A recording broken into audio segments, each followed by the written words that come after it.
The Chargers made a statement on Sunday night against the Steelers to the tune of 25-10. What went right and what went wrong in the game? We're going to discuss that and what's the Chargers going to look like for the next 5 games. Let's get into it.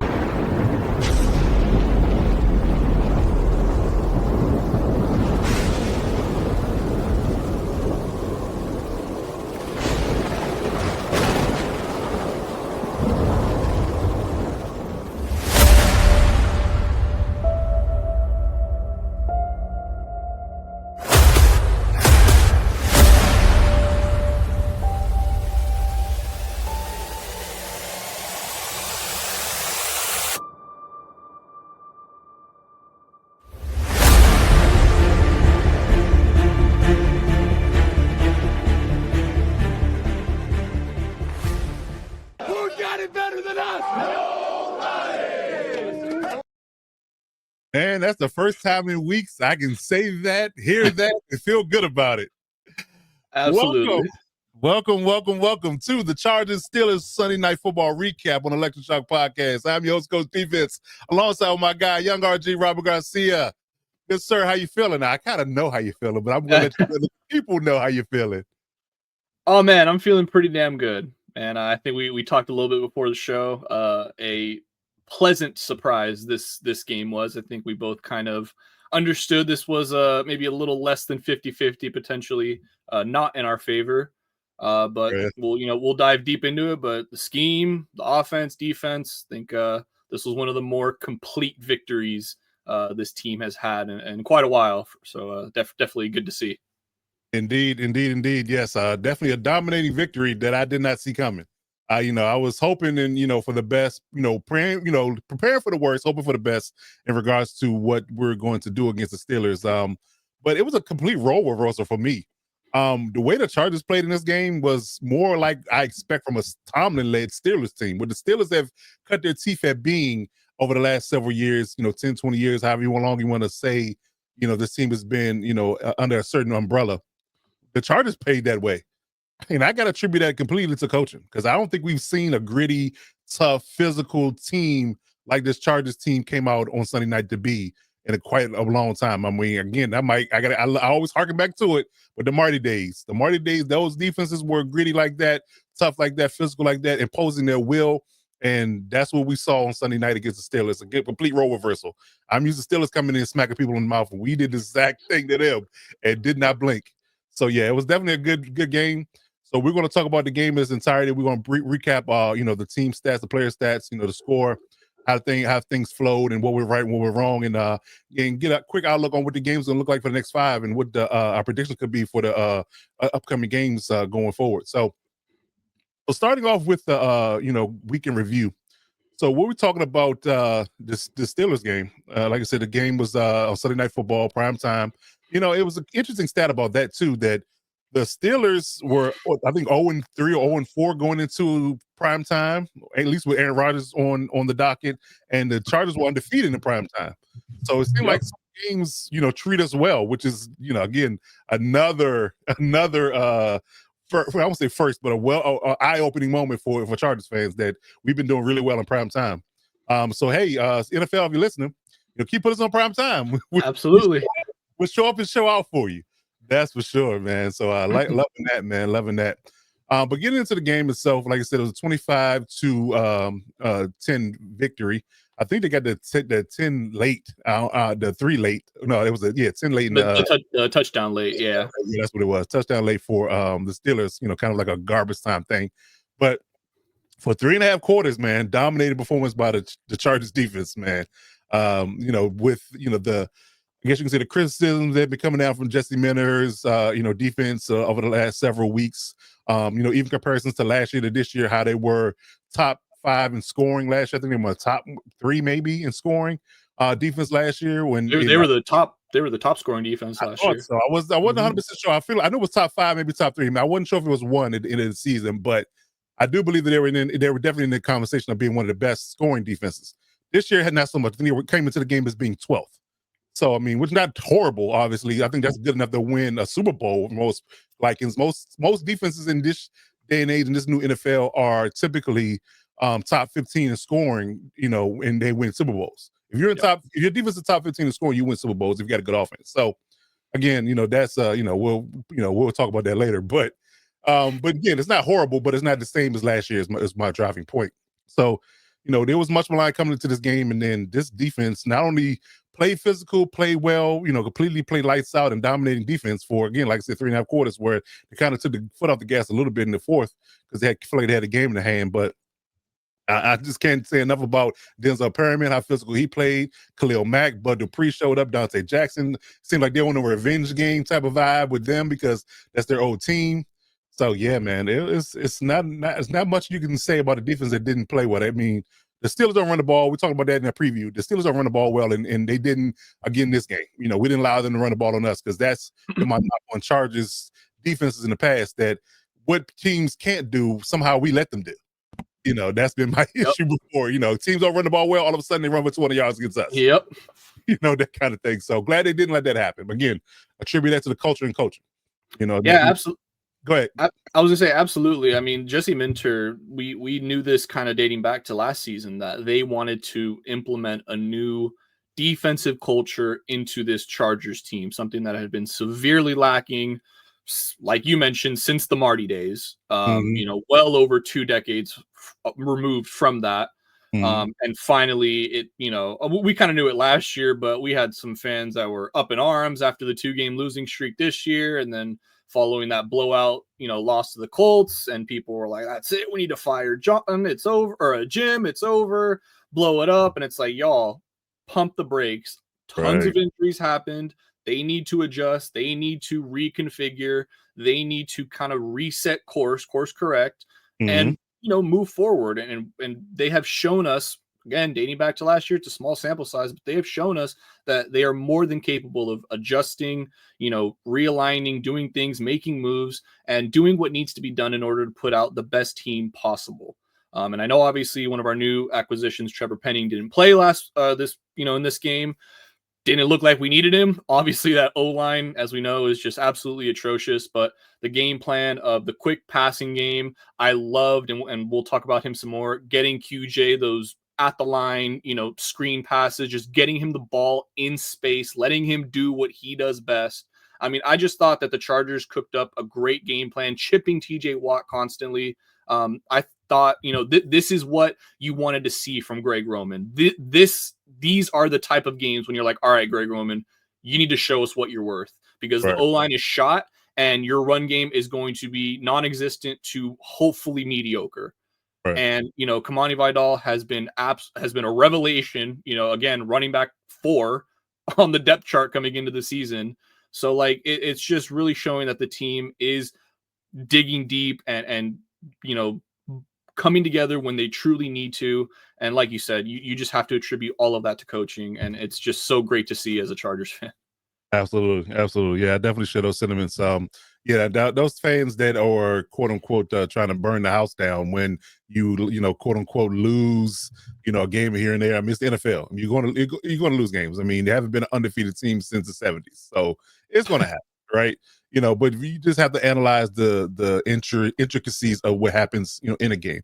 You have to contribute your injuries. The O-line has been a complete mess. We've lost. I mean, we've been decimated with injuries on offense. I mean, the only thing, saving grace, knock on wood, I hope it doesn't happen, to our receivers. Our receivers have been healthy all year. That's the only thing that's been healthy. The running back's been banged up. The O-line banged up. Herbert, tweaked the ankle. I just please, praying man, if you're a praying man, pray for the wide receivers and stay healthy at this point. Yeah, so knock on wood, the receivers have been healthy, in this space. A lot of times, we've been decimated by injuries in that position, but we definitely haven't felt it this year. Knock on wood, it stays that way. But yeah, I definitely believe that the receivers are the only ones that really haven't felt the wrath of the injury bug. What do you think? Yeah, and it's so unfortunate because obviously going into the season, you don't wish injuries, but like we said, it's football, it's a violent game, injuries are going to happen. I felt like finally we had a wide receiver room that was able to withstand injuries, because you're probably, planning on Keenan missing a couple games just because of the age. Quentin Johnston has had some injury concerns in the past, Ladd as well. So you just kind of plan for it. And obviously, like you said, thankfully haven't had to, but it's damn, that was the one position we felt confident in the depth, and we haven't had to go to it yet. Right. Well, I guess we can kind of count KLS's injuries, his hamstring issues, a little bit of a tweak here and there, not major, obviously, because he didn't practice it, but they've been, kind of sitting him out because you have the depth and you have the ability to do that, kind of heal him up, but nothing major. So hopefully it stays that way. But yeah, the wide receiver room is the only area of the offense that hadn't felt that breath. So yeah, hopefully it stays that way. But yeah, but again, we can't withstand it because we have the depth finally, which is a first for a good while. We've been clamoring for wide receivers for years. Now we got too many. Yeah, I guess it's a a problem though. You can never have too many. That's right. The first world problem for sure. But yeah, but like I said, 25-10 victory. Start off kind of wonky. The Steelers got a field goal after a few drives, a couple of 3-and-outs back and forth. Then we get a safety, ironically. Khalil Mack sacks Aaron Rodgers and almost cost him a fumble, almost ended up being 7.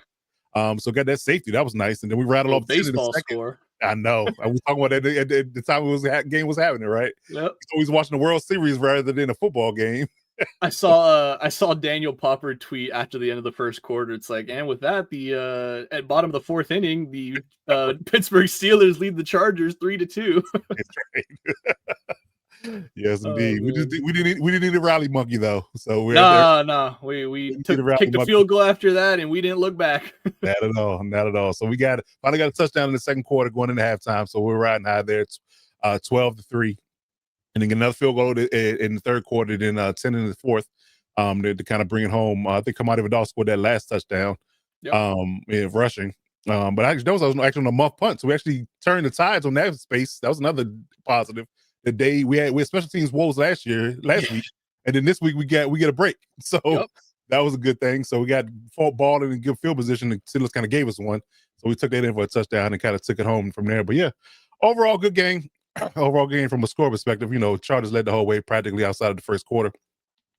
Get into the actual, team stats of the ball game. Now, again, you look at this, you think it would be a closer game, honestly, numbers wise, but it wasn't.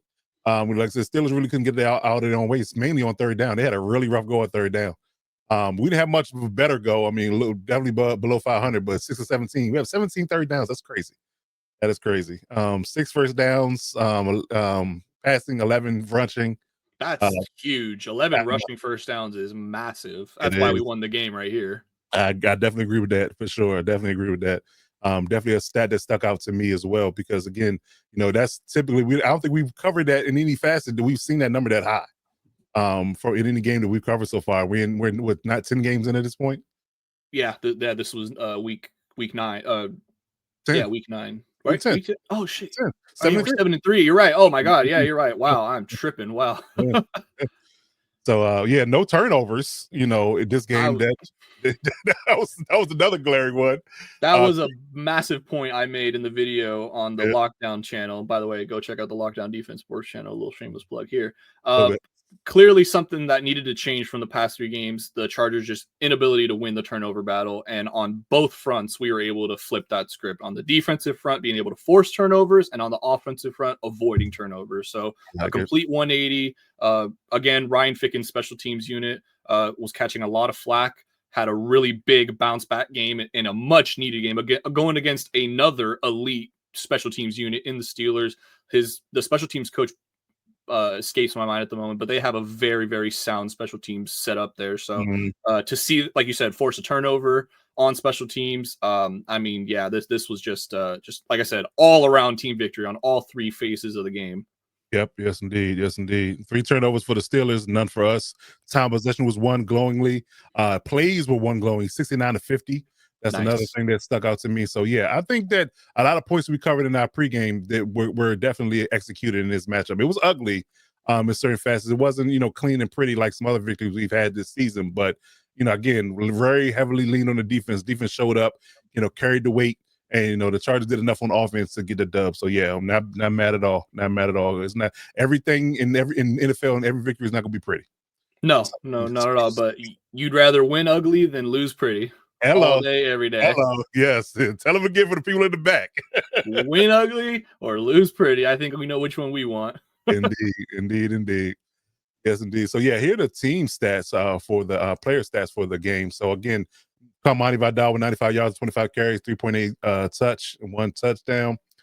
Justin Herbert, 220 yards passing, 33 attempts out of 20 completions, 1 touchdown, quarterback rate of 90.5. Ladd with the leading receiver of 4 catches for 107, one touchdown. The one big one he had that Justin, I mean, you talking about threading a small thread through a small needle. When he threw that past the Ladd that went big for big gain late in the game. I'm here to tell you that, listen, there was no margin for error for that. I think that the receiver and the defender were both shocked that the ball was so tightly thrown in that window that Ladd was just more aware of it. Yeah. That's just what Herbert does, man. It just seems like every week we come away and we're just looking at a throw that he makes, and it's like that's insane. Like, why? First of all, some QBs wouldn't even dare do that because the accuracy, arm talent, and wherewithal, especially behind that battered O-line, to be able to fit that ball into a position there where only your wide receiver can get it is just absolutely insane.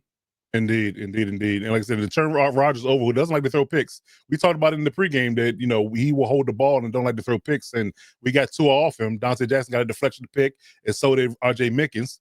So that was definitely a added bonus and kept the momentum in the Chargers' favor. So yeah, it didn't enough. Jalen Warren had 70 yards on the ground with 5 and a clip, but it didn't seem like it at all. It didn't seem like they were running the ball at all well in any facet. So yeah, I mean, I'll take that from an optics perspective.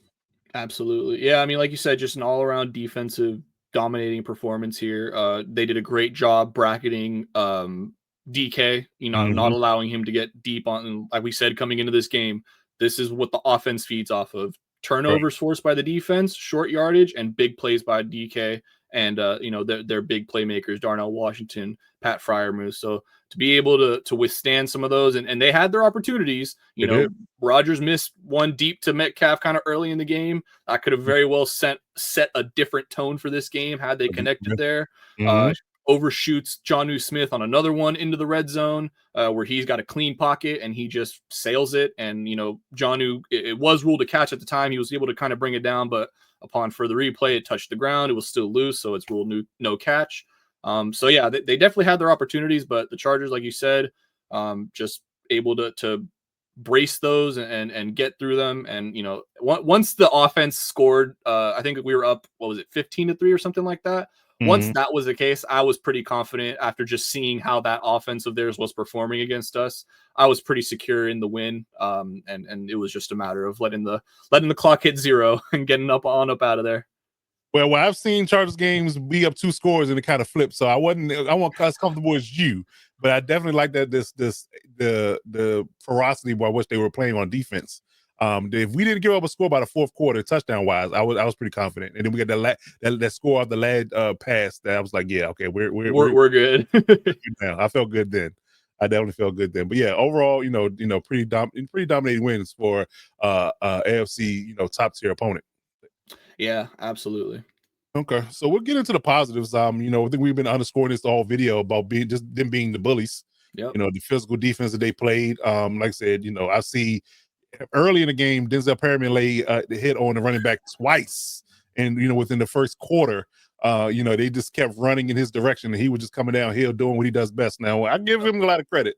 I shame him in his coverage and his skills and his injury history, but when he's healthy, he's right. He's one of the best run defenders I've seen in a good while. He's a thumper. He is. It's a lost art. It is.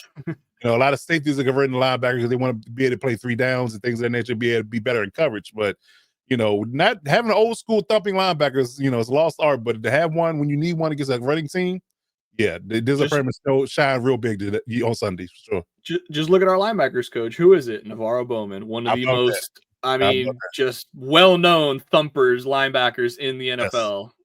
Indeed. One of my favorite linebackers as well. Him and Patrick Willis. That combo when they were in San Fran was legendary. Ironically enough, who coached him? Harbaugh. So he was there during that time frame. So yeah, definitely like that. Definitely like that. So but yeah. Overall, it was like I said, the run game, just a physical football game. I think that a lot of is not being said enough about the physicality by which they played, for 4 quarters. And they had to because that's what the Steelers are known for. But all in all, like I said, the running game was good, and the Vidal had 95 yards. We underscored it with the stat sheet and things of that nature. But again, like I said, it can't just be spoken about enough how physical this team played in regards to how physical they were, on the offense and defensive side of the ball.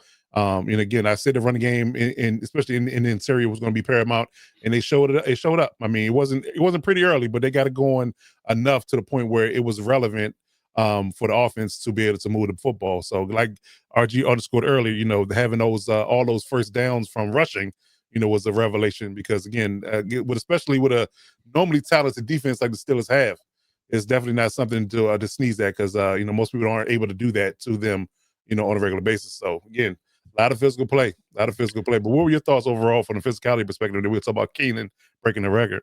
Yeah, I mean, just wanted once again shouted it out at the beginning of the show. But Greg Roman needs another round of applause for another very well called game. The coverage or the pass protection coverages, the run blocking kind of packages they had were really good. They brought in a lot of extra tight end help. Matlock, Fisk, coming in on those at that fullback position, those lead block roles really paved the way for Vidal, like you mentioned. Run game didn't really pick up until the second half, but that's, if you're going to have a tale of two halves, you want it to pick up in the second half. You don't want to have a run game disappear. You want it to come alive. So, for them able to do that, to withstand the early onslaught of the Steelers defense, when the offenses were kind of just, back and forth, not really doing much. To be able to withstand that and then come out of the second half and establish a run game, like we mentioned, the first downs on the ground. I mean, that just like you said, these are all points to a big shell about this team, and this defense in particular are extremely physical.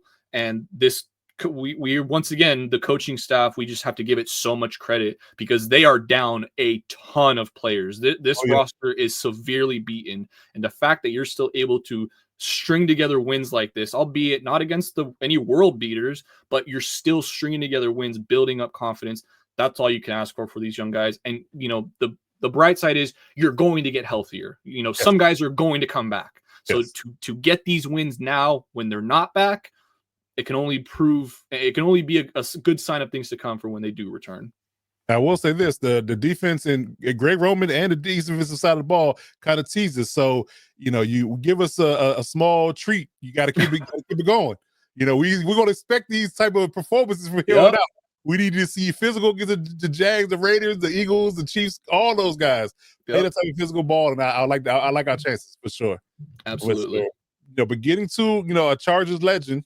The Keenan Allen, breaking the all-time receiving record from Antonio Gates, who was in the building on Sunday night, to congratulate him and welcome him into the club. Now he's the all-time leading receptions leader for the Chargers. All-time, I think the number is 966 or something. 956. 956. Okay, yeah, I know it was something like I know it was 9 6 in there. But yeah, so he's now the all-time leading reception leader, and probably going to grow a little bit because he's not done playing. Nope.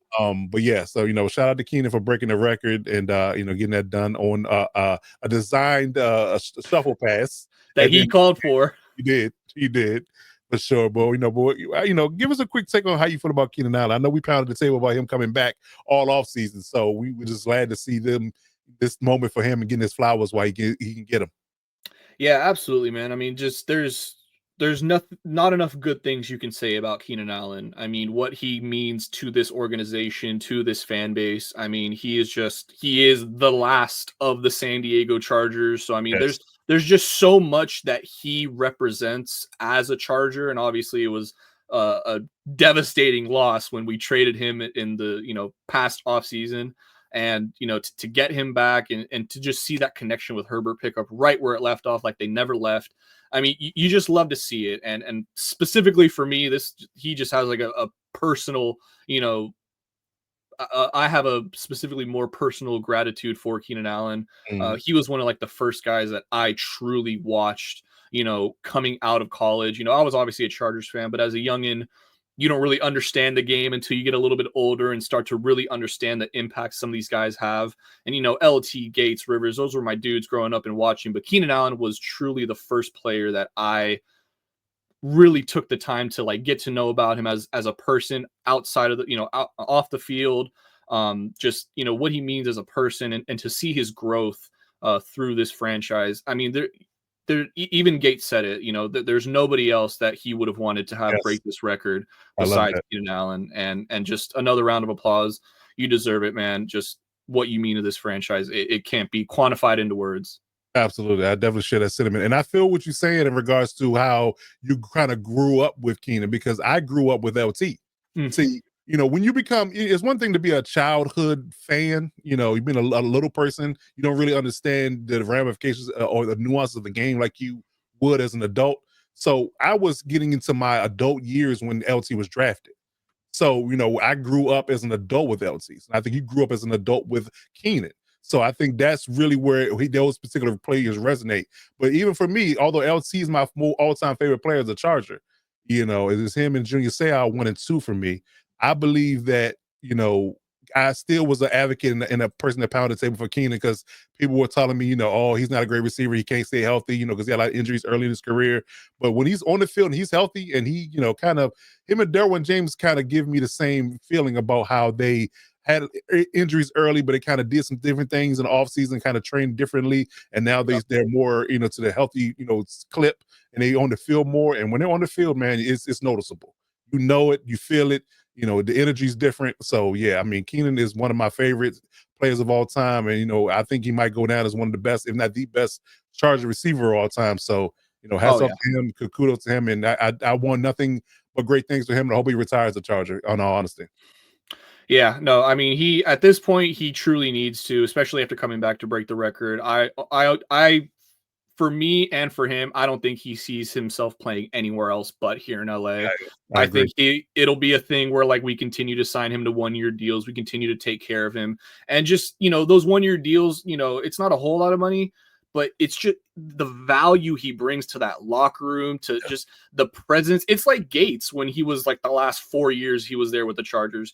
He wasn't doing much. He wasn't very productive, but just having him on the field for Rivers and then to break the record, like it just means so much to these guys. And for us fans, it obviously means a lot, but to those guys in the locker room, it's everything. You saw the sideline go crazy for him when he had that. I mean, just the locker room afterward, everybody's rallying for this dude, and you just can't help but love him.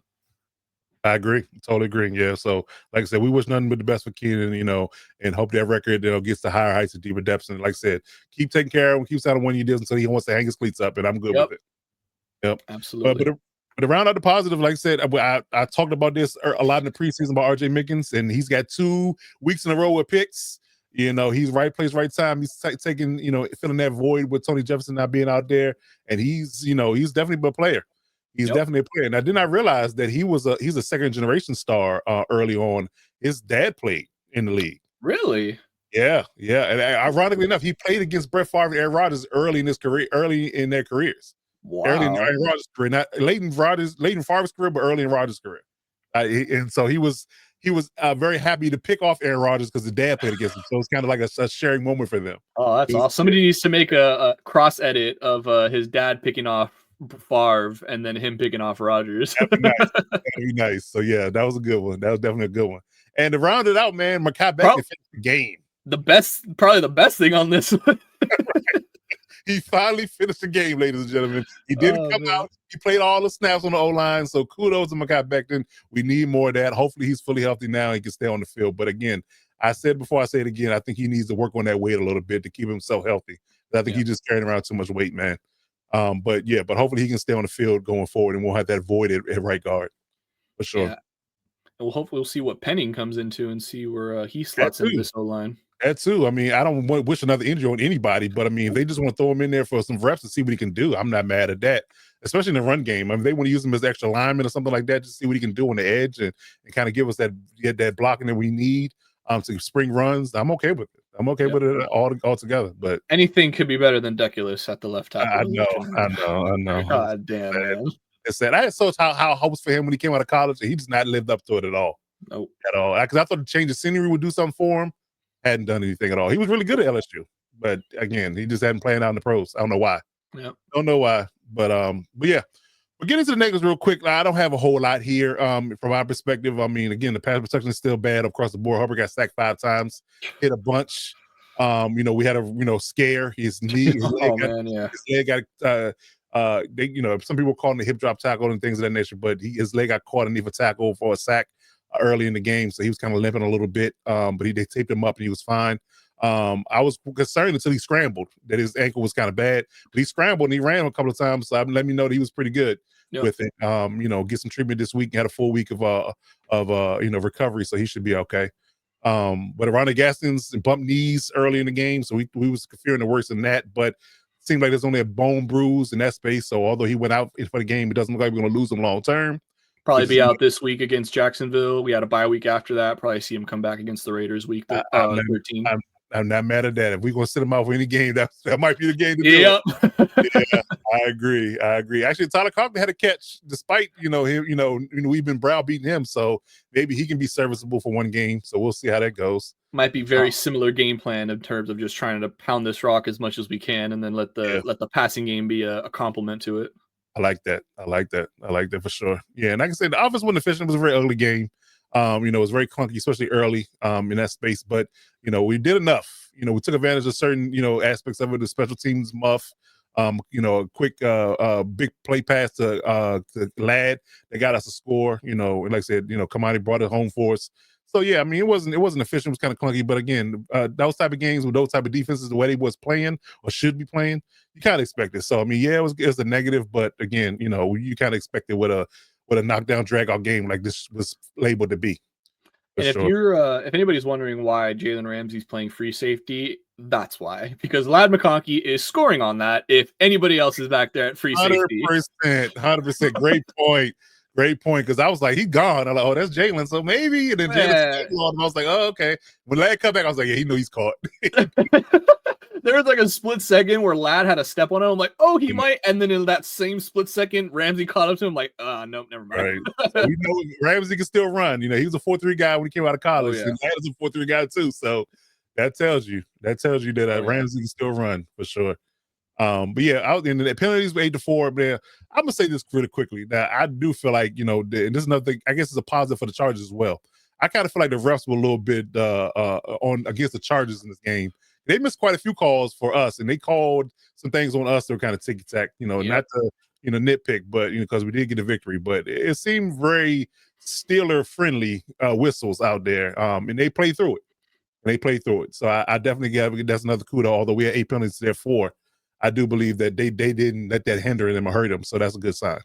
That's a good sign as well, because we've been talking about penalties for the last few weeks as well. It being a problem for this team. So, yeah, they kind of, outside of the questionable calls that the ref had, we did play a pretty clean game. Yeah. O-line can, play it as well as you could have hoped with this squad being rolled out there. I think we only had like 2 or 3 false start penalties. So, again, I can't believe we've been saying that that's an improvement, but that's just been the state of this O-line. For sure. But yeah. But outside of that, I mean, like I said, pretty clean game overall. Not a whole lot of negatives in what you want. You want to be able to critique this team accurately, but it wasn't a whole lot of negatives that I can pinpoint. There was something that you really need to work on. So kudos to that aspect of the team and how they played, for sure. Yep. Going over the injuries real quick. I know it's a long list there. I see a lot of DNPs, man. I know. But yeah, so we saw Mario Hampton on the sideline with no boot, so that's promising. So we're looking at maybe after bye week return potentially. So that'll bolster the running game for sure. Help Kamani Vidal out. Ronnie Gaskins question with his knee, the bone bruise. So like I said, like RG said earlier, they might miss 1 week maybe. In the best case scenario, he'll be back after the bye. So nothing long term there. Will Disley with injury was a DNP for the game. We knew Ty Heath still was going to be out with the knee, so we probably get him back after the bye. Tony Jefferson with hamstring, he was a DNP as well with his hamstring. Late scratch though, because he practiced this week, limited it, but he was a late scratch. And Kyle Kennard was an interesting one because I didn't really see him on the injury report, but maybe he was a healthy scratch. I don't know. Yeah, it might have been. Yeah, so I guess we did our 4 with Mac, Thule, Bud, and Owe. They just felt comfortable with that and didn't need a 5th. And then Bobby Hart, knee and ankle, he didn't practice all week, so he didn't play. And we talked about Keandre Lambert-Smith as well earlier. And his hamstring, he didn't play as well. He's a late scratch because I was expecting him to return kicks because I like him better back there than anybody else. And it was him and Darius being kick returners. I like them better as that combo than the other version of that. I'm not going to say his name because I just don't want him back there at all. but yeah. Well, he's hurt right now, right? Isn't he on IR? Who are you talking? I'm talking about Haskins. No, not Haskins. The other kid. What is his name? The corner they had back there. Hart. No, Or no. was it still? No, Was let it me still find. returning kicks? Let me find out who. Let me tell you who it was. And real quick, who was it? Who was Oh the guilty man, party? yeah. I thought for sure it was Tarheeb still.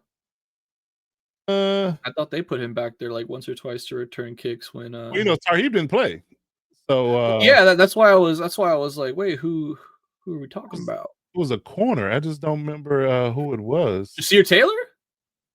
No, I mean he got cut. Well, Yeah, I he was got, like, he got cut. Yeah, I'm like, I'm he just got trying to traded. think I'm trying to who. think who it was. I have to go There's back and look Cam at the film. Hart, there's Benjamin St. Juice, there's Dante Jackson, there's uh man, That's who else? interesting. I'm not sure who it was. That I'm almost confident it was Tarheeb still that was returning kicks for a while. well for a while, but he didn't this week. Is my No, point. no, yeah. Oh, you were talking about who was the cornerback this Nico Reed. Nico Reed. Okay, I'm yeah, that's sorry. it. I totally was way off. Yes, Yeah, Nico Nico Reed Reed. this game. Yes, That's yes, it. yes. Okay. Yeah, so I must like Keandre Lambert Smith back there more so than Nico Reed for sure. Yeah, I Nico was definitely a agree great with that. slot corner and not a great returner. That's my whole issue. That's my whole issue. But yeah, he just seemed to he had that burst like Keandre Lambert Smith does. He doesn't have the speed. Yeah. But yeah, I much prefer KLS being back there than Nico for sure. But yeah, but outside of that, I mean, like I said, most of these guys are trending towards coming back. I don't outside of Hassan Haskins maybe because he just went on IR last week, so it might be 2 or 3 more games for him. So maybe the game after the bye, this is him back. But outside of that, I think With Hampton coming back too, yeah, probably before that. It's yeah, have him come back first, and then he'll come back after him. I think is the word. So we'll see. We'll see. But round it out, man. Let's talk about these next 5 games. Here we got the Jags in Florida on 1:00 game this Sunday. Raiders at home, Eagles at home on Monday night, and go to the Chiefs on a Sunday 1:00. Then we got Dallas at Dallas. Interesting enough. So yeah. I think we talked about this before. We got a Steelers game. I think we get a Jags and Raiders game for sure. The Eagles game, I'm not even as much of pessimistic about that game the way they played on Monday night. So yeah, I mean, the only thing that really sticks out to me is the Chiefs game being a really bomb burner. But hey, if we can sweep the leg on that one, Johnny, I'm all right Oh, with that too. woo! All right with that too. So Oh hey, man. yeah, That might be an achievement in and of itself of the season, regardless of how the playoff goes. You sweep the Chiefs. hey, hadn't been done. Man. I don't think it's been done in the Mahomes area at all. Yeah, No, no, no. so, I can't even remember the last time we swept the Chiefs. right, Like right, ever. right. Yeah, I know. I know it's been a long time, if ever, like you said. But yeah, so we'll see. I mean, like I said, we got the Jags this weekend. Overlook that. Definitely looking to get into a little bit of revenge from that playoff loss a few years ago. Yeah. Oh my God. So Tell me about it. definitely want to come out and do well there. But we're going to cover that in the preview this week. Likely come out Friday afternoon. So check out for that. And we'll get you all the particulars of what we feel like is going to be vital to get the Chiefs, to get the Chargers a victory against the Jaguars this weekend, and then we'll see what happens after that. But yeah, I mean, I like our chances going forward, man. I think if we had to bet here right now, gun to our head, I mean, we at least a 10-11 win team. Oh yeah. Yeah, Bar none. definitely. So so we'll see. We'll see. But any final words you got? Any final thoughts you got for the fans before we get up out of here? No, nothing much, man. Just bolt up. I mean, we are kind of riding a little bit of a high right now, a little 3-game winning streak that we're on. So let's just keep it going. This team is playing, what we expected it to play like at the beginning of the season and in the off season. So we just got to keep it up, man. Just this coaching staff has been a godsend to us from what we've had years prior. Mhm. Like I said, for the first time in a long time, I was pretty confident in the defense following, going up 2 scores early in the game. Just kind of this particular game, the way it was going. But I'm very excited about this group of guys. Herbert is just being Superman out there, man. So let's Sure. just get healthier. Let's make some noise. Let's make noise in the playoffs. I like it. I like it. All right. So, like I said, we'll be back on Friday to give our preview for the Jaguars game, and we'll get that to you. Look out for content each and every day on the Electric Shock Podcast Network. Hit us up on YouTube. Hit us subscribe button for there. Hit us up on our social media platforms. We're Electric Shock Pod on all platforms, even Gmail. So if you want to drop us a line for charges news, please do so. And like I said, we'll be available to you in any space and get the information back to you as quickly as possible. But as always, man, we're gonna get things rolling, man. Hope we can get another victory this week, and we'll see how things flow. But check out that preview video on Friday, and we'll get our shorts out to you Wednesday and Thursday. And you got to do one thing and one thing well, man. As always, you got to remember to boat up.